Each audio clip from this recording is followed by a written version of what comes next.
Hi, and welcome to this introduction to MPFB's new skin shader. When working with human characters, skin textures often become important. Traditionally, skins have consisted of a few layers of image textures controlling various aspects of the skin. These aspects include things such as colors, normals, and subsurface scattering. In MPFB, there has so far been 2.5 different skin shaders. First, there is a plane shader, which simply jacks the diffuse texture and normal map into a principled node. Secondly, there is a shader which adds some procedural aspects on top of the diffuse texture and normal map. The "and a half" bit is that the second texture also has a variation for an additional subsurface scattering setup. From mid-May 2023, there is a brand new skin shader available, focusing further on adding procedural aspects and control for the skin. In the image shown here, the new skin shader is used in combination with Mindfront's middle-aged African male skin textures. Most settings have been left at their defaults, so it should give a good approximation of what can be expected when loading a skin. In this video, I will demonstrate how to use and control the new skin shader, starting with how it can be enabled. Then we will take a quick look at what is different between the available skin shader versions. Then we will take a look at a few steps for quickly getting something that looks good. The bulk of the video will focus on various settings which are available for the shader. Finally, I will repeat some information on how to get support. This hasn't changed from the other videos, but bears repeating. Before starting the tutorial, I should also mention that this is an intermediate tutorial. It is not intended for users who just started with Blender. In order to follow the content, you will need to be comfortable with Blender, have at least played around with MPFB a bit, and know what the shader node is. For the MPFB part, I can recommend watching the Getting Started with MPFB 2 video if you have not already done so. But without further ado, let's get started with the skin shader. As the new skin shader is still considered somewhat experimental, it is not enabled by default. In order to use it, you will have to actively enable it. In the Library Settings panel, you can select which skin model to use. This will be used the next time you load a skin. So let's create a character.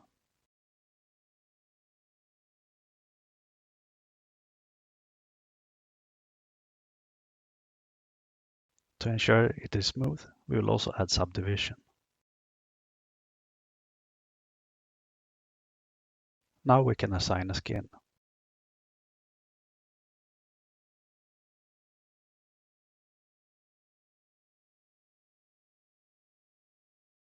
If you have already created presets which use the old skin model, you can also opt to instead use the new skin model when loading a preset. Now that we know how to set the skin model, we can also compare with the older models. Let's start with version 0. This is called 0 since it really isn't a skin model originally. It is the same model which is used for clothes, and it has existed since before MPFB. As you can see, you get a rather plain plastic-looking surface here. In the node editor, we can see that it is a very simple setup with a texture node hooked to the principled node. Then we can take a look at version 1. This was the first dedicated skin model, and it has been around since MPFB 1. We can see that some structure is added to the skin, making it look less plasticky. Zooming in further, we can get a close-up on the structures. In the node editor, we can see that there's a group with a more complex setup. And finally, we have the version 2 shader, which is what this video is about.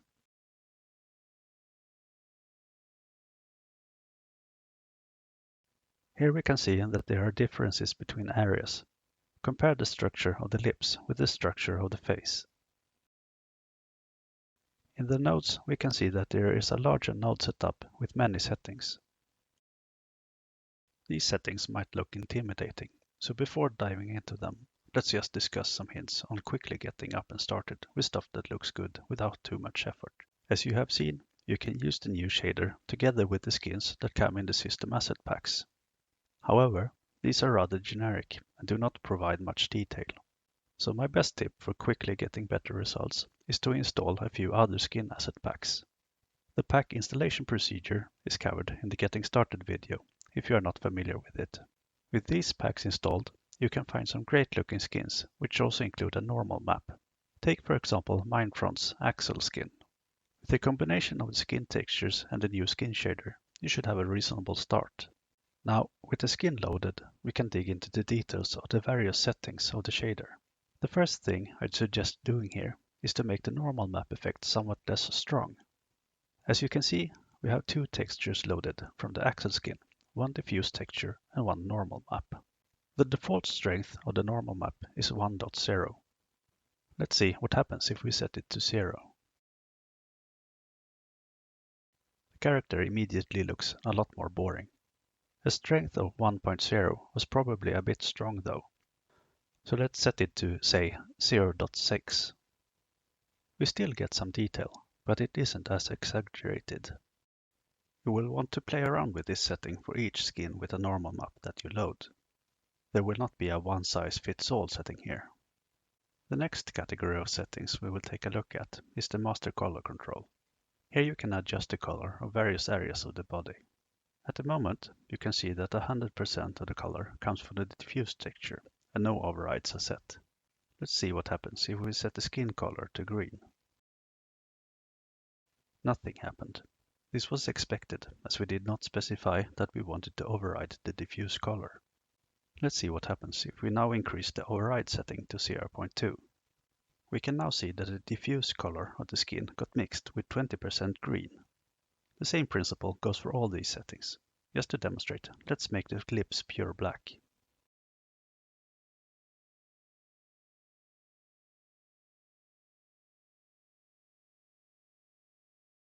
It is also perfectly possible to get a decent skin without any diffuse texture at all.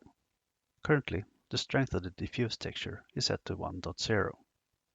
Let's see what happens if we set it to 0. As you can see, we still have a reasonable skill approximation with color variation and so forth. It has less detail, but if you want to go fully procedural, you now know how to disable the diffuse texture. Anyway, there are lots and lots of settings to cover. There are 3 node groups for skin, with roughly the same set of settings. This is because you will normally want different settings for texture scale and subsurface scattering, etc. for the face compared to the bulk of the body. I will concentrate on the face here. Starting from the top, we have the standard roughness value. This is the same roughness as on a principled node. If we set it to a low value, we get a sweaty looking skin. If we set it high, we get a dull skin.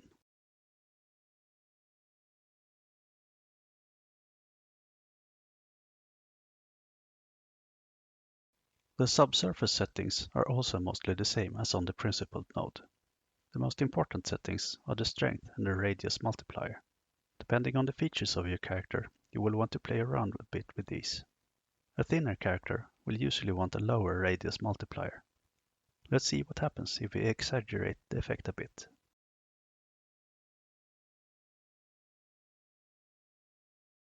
Increasing these values will generate a rather waxy effect.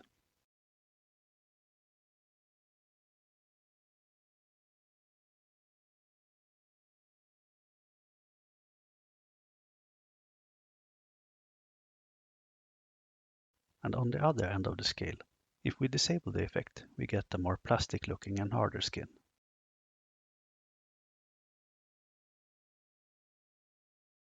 There is no one size fits all here, so you will want to adjust these values once you have added the skin to your character.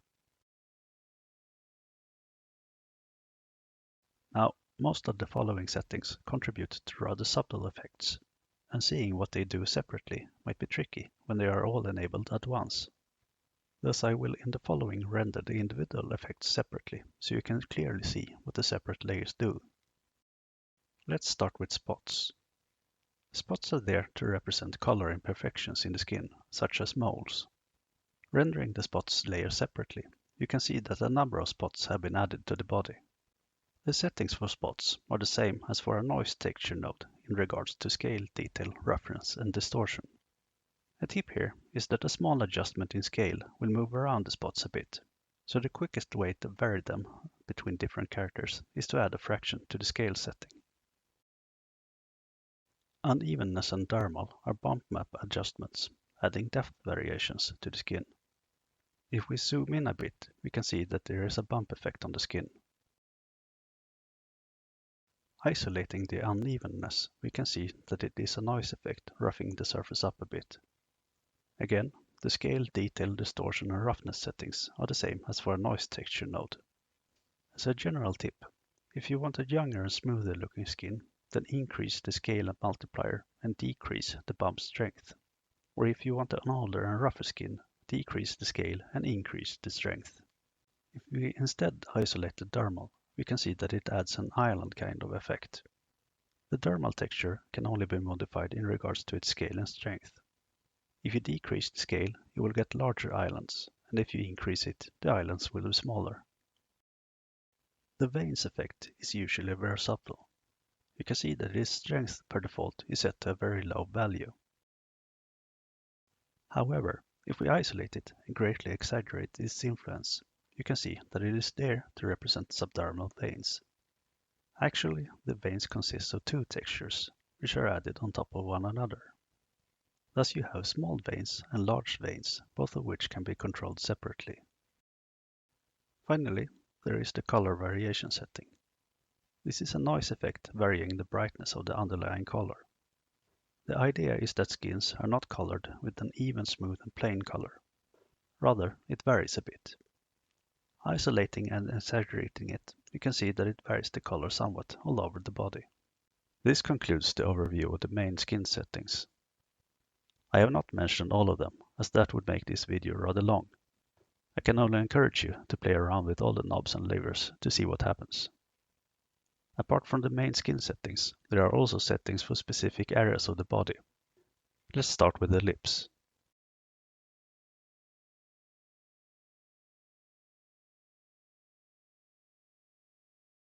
There are two overlapping bump type of textures for the lips. One is called crease, and it controls the vertical lines we see. The other is called unevenness, and is a general noise texture for roughing up the surface. Let's start with the crease texture. First, we will disable the unevenness texture so we can see the creases more clearly. We will also exaggerate the strength of the creases. Now we can clearly see that the creases are lines moving in a general upwards and downwards direction. As with the other textures, we can change the scale to make the features larger or smaller.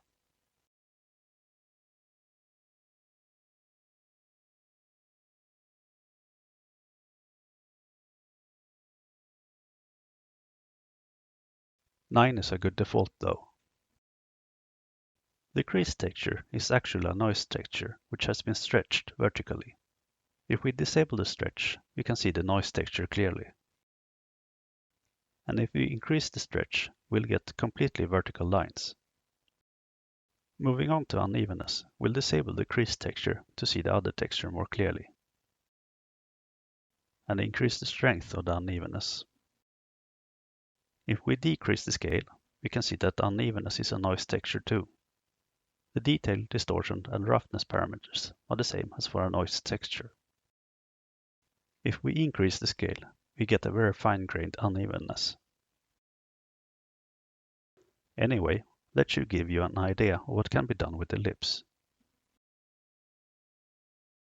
No matter what cloud services tend to think, most humans have biologically accurate body parts under their clothes. You can control these too in MPFB. However, due to the rather big banhammer YouTube wields, these cannot be demonstrated in the video. Suffice to say that the orale settings control the breast and nipple area. The fingernail and toenail settings work the same, and their settings correspond to that of a principled node. You can play around with these to achieve some basic material effects. However, in order to get better nails, you might also want to download the body parts asset packs, which consist add-on nails.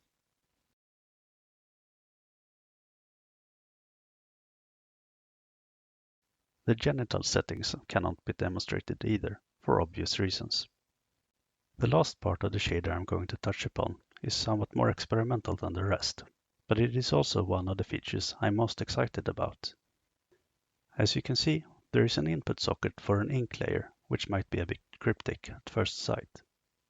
In rough summary, the idea is that it should provide support for a makeup or tattoo layer, without the need to modify the underlying diffuse texture. You can consider this part of the video as something between a tech demo and a teaser. What you see works as shown, but the usability could be improved significantly. At the very least, many of the steps shown should be possible to automate. Once this has been finalized, I'll make a dedicated video about makeup and tattoos in MPFB. Anyway, let's set up the ink layer. What you need is an image with an alpha channel. It is important that you make it have 0 alpha background. Otherwise, your character will turn completely one color.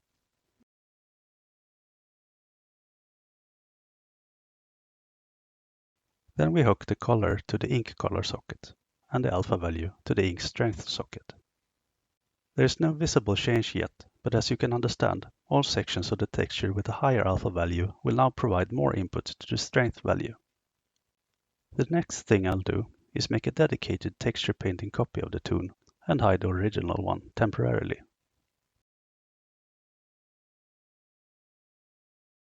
In the node tree, we'll add the diffuse texture and the new makeup layer in a much simplified node setup in order to be able to text paint more comfortably.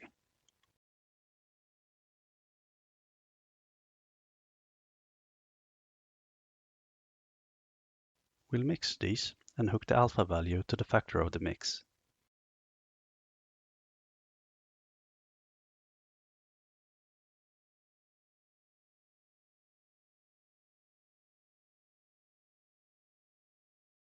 Now we're ready to do the texture painting. First, we make sure that the selected texture slot is the makeup layer, so we don't paint on the diffuse texture. As you can see, the texture to the left is currently completely transparent.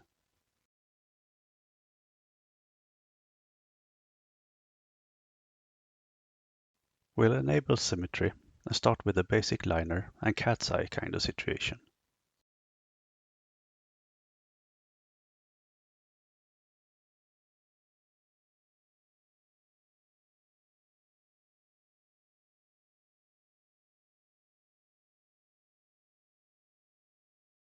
Next, we will lower the eyelids to more comfortably lay some colored shade.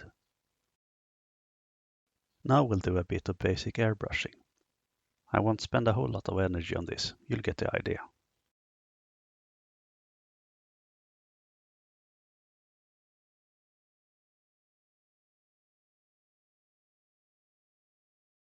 Now we can raise the eyelids again. With the texture paint finished, we can hide the text paint clone and instead show the real human. Let's also add some eyes, eyebrows and eyelashes.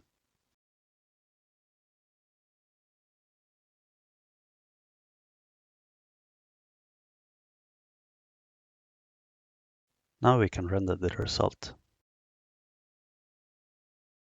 Okay, maybe a bit embarrassingly crude. To my defense, I only spent like 2 minutes on it. I'm sure you can do better. Anyway, the point here is that you can now reuse this makeup layer and combine it with any skin. Previously, you would need to have a separate texture for each combination of makeup and underlying skin, which was cumbersome to say the least. This concludes the main part of the tutorial. As mentioned, the new skin shader is somewhat experimental. To my knowledge, it works as expected, but I will also not be surprised if things are a bit strange here and there. I have personally switched to only using the new shader, since it fits my own use cases better than the other variants. If, or rather when, you encounter an issue, it is helpful if you report it in a structured manner. On GitHub, there is an issue tracker. Here you can post bug reports, support requests, and feature requests. These are all equally welcome, as they help us improve MPFB further. With each of these issue types, there is a basic template with a few questions to answer, but the main point is that we need enough context to understand what it is you are asking. If at all possible, screenshots or other types of illustrations are preferred. On the home page, there is a page regarding how to report bugs and how to get hold of log files to help us figure out what is wrong. Anyway, that is it for today. Thank you for watching and happy modeling.